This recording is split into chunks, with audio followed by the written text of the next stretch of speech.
À présent, nous allons passer en revue l'évaluation génétique des reproducteurs. Notons que nous sommes à l'étape numéro 3 de la procédure d'élaboration de notre schéma d'amélioration génétique.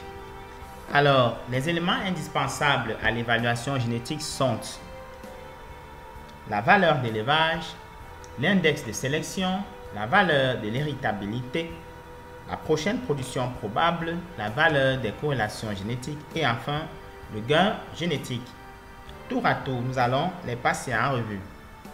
Pour la valeur d'élevage, notons que la valeur d'élevage d'un individu ou d'un reproducteur est estimée en croisant ce reproducteur avec toutes les femelles du troupeau et ensuite en évaluant les performances de la descendance. Cette valeur d'élevage ainsi estimée va permettre de classer tous les reproducteurs candidats à la sélection des plus méritants aux moins méritants. Alors, les formules ci-contre sont utilisées pour l'estimation de la valeur d'élevage. Je ne reviendrai plus au détail car ceci a déjà été revu plus tôt. Une fois donc les différentes valeurs d'élevage estimées, l'indice de sélection va être établi. Alors, c'est quoi l'indice de sélection? Pour nous donner une idée générale de cette notion, comprenons d'abord que l'indice de sélection est la somme des valeurs d'élevage fois produit des valeurs économiques de chacun des critères du caractère ou des caractères considérés. Alors, cette valeur est donnée par la relation I est égale à valeur d'élevage globale est égale à somme des BJ Z de J où J varie de 1 à nombre de critères considérés. Alors ici, nous avons le développement de cette formule où A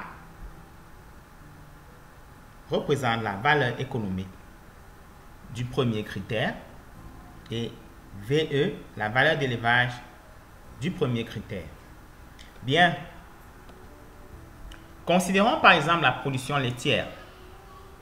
Vous conviendrez avec moi que la production de lait n'a pas la même importance selon qu'on se situe en Belgique, au Nigeria ou au Cameroun. De même, si nous considérons cette production dans 3 régions différentes du Cameroun, son intérêt ou son importance n'est pas la même. Maintenant, pour le même produit et pour différentes espèces, vous conviendrez également que la viande de porc, de bœuf et de poulet n'ont pas tous le même intérêt économique selon qu'on se situe dans l'une ou l'autre des religions. Donc, ces valeurs sont influencées par plusieurs autres paramètres extérieurs souvent à l'animal ou à l'éleveur et varient dans l'espace et dans le temps. Donc, c'est l'éleveur ou l'association d'éleveurs ou la compagnie de sélection qui fixe ces valeurs économiques en fonction des tendances ou alors des intérêts accordés particulièrement à chaque critère à un moment précis. Bien, la combinaison donc des valeurs d'élevage dans un indice de sélection qui tient compte de la valeur économique permet donc d'apprécier la valeur globale de l'individu. Maintenant, nous n'allons pas revenir sur l'estimation de l'héritabilité, mais cette diapo nous permet, n'est-ce pas, de constater les différentes relations qui existent entre l'héritabilité, la variance additive, la variance environnementale et même la corrélation. Alors, rappelez-vous, nous avions posé le modèle génétique qui nous avait permis, n'est-ce pas, d'obtenir l'effet additif petit a comme étant la déviation de la performance d'un étudiant quelconque, disons Merlin, par rapport à la moyenne de la classe. Bien, cette déviation avait également mis en relation l'écart type additif et la variance additive. Toujours dans ce même ordre d'idée, si la variance phénotypique ou si le phénotype, autant pour moi, est considéré comme étant l'unité, c'est-à-dire égal à 1, alors nous avons la variance, la relation autant pour moi entre l'héritabilité et la variance additive. Alors, pour continuer, cette relation, c'est-à-dire effet additif, est égal à écart type additif, est également égal à H si nous posons cette relation. Ce qui nous permet donc d'obtenir la formule de l'effet additif qui avait été exploité plus tôt pour l'élaboration des corrélations génétiques selon la méthode du diagramme de piste. Bien, de même, si nous exploitons la relation phénotypique, c'est-à-dire le phénotype est égal à l'effet additif plus l'effet de l'environnement,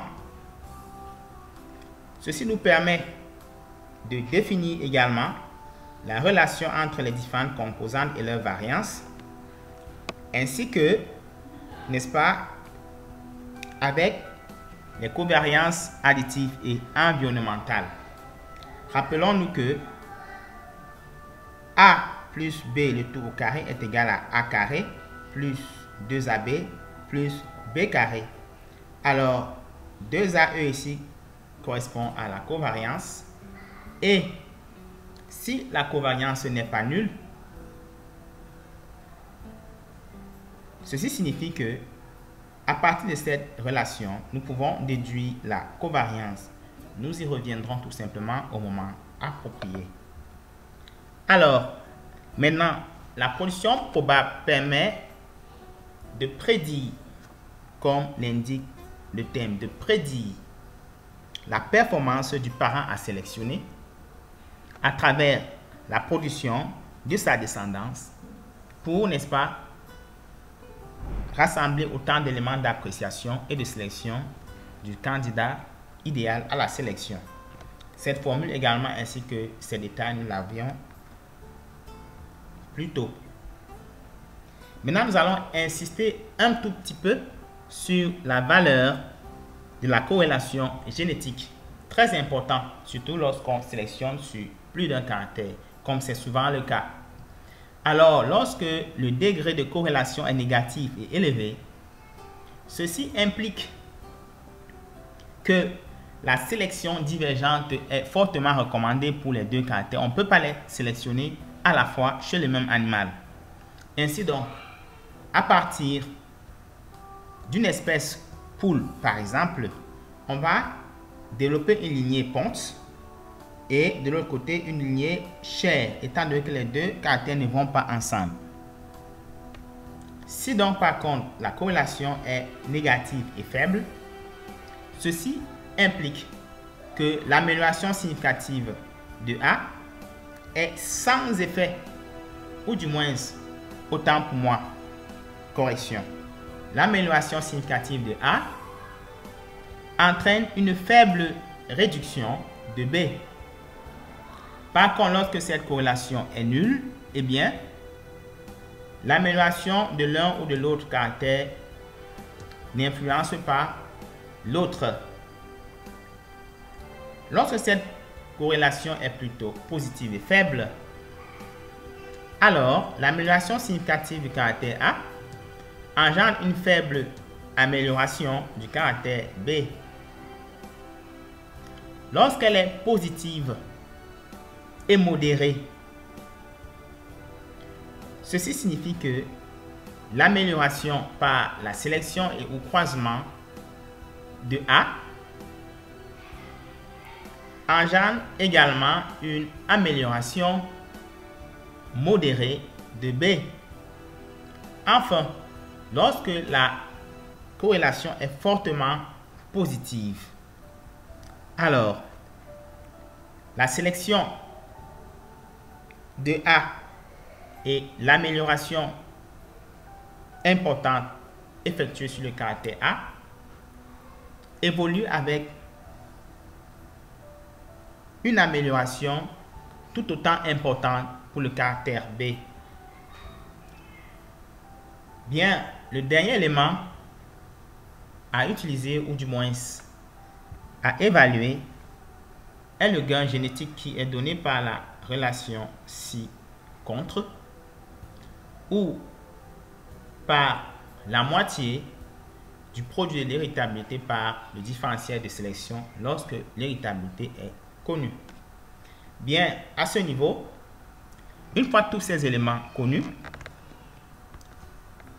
le ranking des géniteurs va être effectué et les plus méritants sélectionnés selon l'intensité de sélection établie.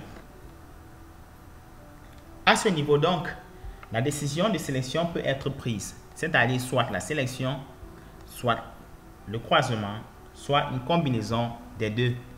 Et selon le cas, nous allons passer en revue la procédure à opérer. Sur ce, je vous remercie pour votre bien aimable attention. Comme nous allons souffler avant de revenir pour l'élément suivant. Je vous remercie.